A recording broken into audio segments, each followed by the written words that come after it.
Il est essentiel, afin de considérer justement ce sujet de l'Église, que la magnificence du concept du Nouveau Testament quant à l'Église soit appréhendée. Dans les épîtres aux Éphésiens et aux Colossiens, la vision de l'Église, qui est le corps de Christ, est présentée. Elle y est présentée comme étant la compagnie idéale, invisible, indivisible, inviolable de tous les rachetés de cette dispensation présente.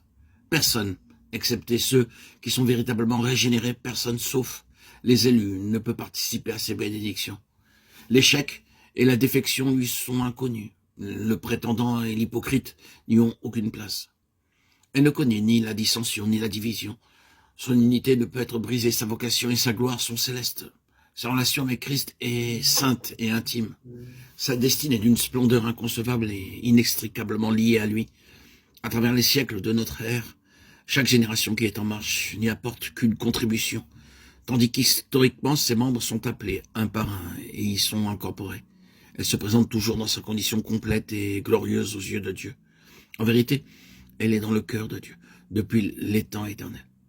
De leur position céleste, les créatures angéliques l'observent et sont impressionnées et illuminées par la sagesse diverse de son architecte divin.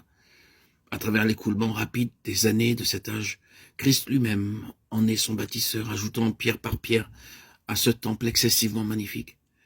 Il œuvre ainsi, tout en attendant patiemment le jour où, enfin, il ravira et se présentera à cette épouse complète, sanctifiée, belle, sans tache et rayonnante, d'une gloire céleste.